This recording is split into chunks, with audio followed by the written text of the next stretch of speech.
Hi, everyone. Welcome back to 5 Minute English Practice. I'm your host, Jessica, and today I want to share something a little personal and experimental with you. A few weeks ago, I decided to do something pretty bold for me. I spent an entire day completely without my phone. No notifications, no scrolling, no checking emails or social media. Just me and the real world for 24 hours. I know, it sounds simple, but for someone like me who uses my phone for everything, podcast planning, staying connected with friends, listening to music while walking, it felt almost impossible at first. But I did it. And honestly, it was one of the most refreshing days I've had in a long time. So today, I'm gonna walk you through what my day looked like, what I did instead of reaching for my phone, and most importantly, how I felt throughout the whole experience. The night before, I put my phone on airplane mode, turned it off completely, and left it in a drawer in another room. I even told my close friends and family I was going offline so no one would worry. That already felt strange, like I was cutting off a part of myself. I woke up around 6:30 a.m., and the first thing I normally do is check my phone for messages or the time. But without it, I just lay there for a minute listening to the birds outside. It was quiet, peaceful. I got up, made coffee the slow way, ground the beans myself, used my French press, and sat by the window watching the sunrise. No rush. I realized how often I wake up already stressed from overnight notifications. For breakfast, I cooked a proper meal. Scrambled eggs with veggies, toast, and fresh fruit. Normally, I'd be eating while scrolling through Instagram or emails. This time, I actually tasted everything. The flavors were so much richer, and I felt more present. After breakfast, I went for a long walk in the park near my house. Usually I'd have earbuds in, listening to a podcast or music.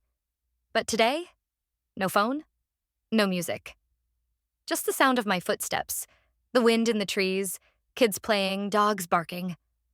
I noticed so many little things. The way the light filtered through the leaves, the smell of fresh-cut grass, even the patterns on the sidewalk.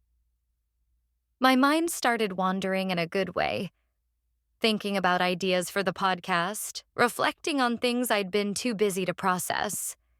It felt like my brain had space to breathe. When I got home, I cleaned the apartment, not because I had to, but because I wanted to.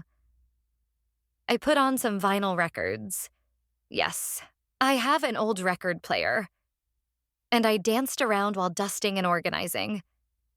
It was fun. I even read a physical book for almost 2 hours straight. No distractions, no urge to check my phone every 5 minutes. I finished a novel I'd been meaning to read for months. Lunch was simple. I made a big salad and ate it slowly at the table, looking out the window. Then I called my mom on the landline. Yes, I still have one. We talked for over an hour. Really talked without me glancing at my screen. It felt so much more connected. In the afternoon, I did some journaling. I wrote about how I was feeling, what I was grateful for, and even sketched a few ideas for future episodes. My handwriting looked messy because I hadn't written by hand in ages, but it was therapeutic. For dinner, I invited a friend over for a home-cooked meal. We cooked together, laughed, talked face to face. No phones on the table. After dinner, we played board games and just hung out until late. It was so nice to be fully present with someone without the constant pull of a device. By the time I went to bed, I felt lighter, calmer. My mind wasn't racing. I fell asleep easily and woke up the next morning feeling truly rested. Not groggy like after a night of late-night scrolling. Looking back, the biggest change was the mental space I gained. Without my phone, there were no constant alerts, no social media comparison, and no FOMO. I felt calmer, more creative, and happier.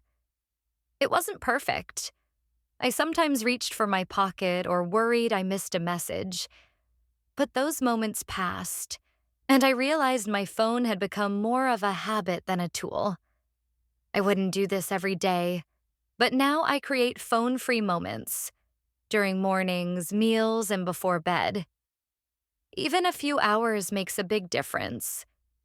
Have you ever tried a day without your phone, or even a few hours? Share your experience in the comments. It's great English practice, too. Thanks for listening. If this inspired you, give it a try and see how it feels. Until next time, keep practicing your English and maybe put your phone down for a bit. Bye for now.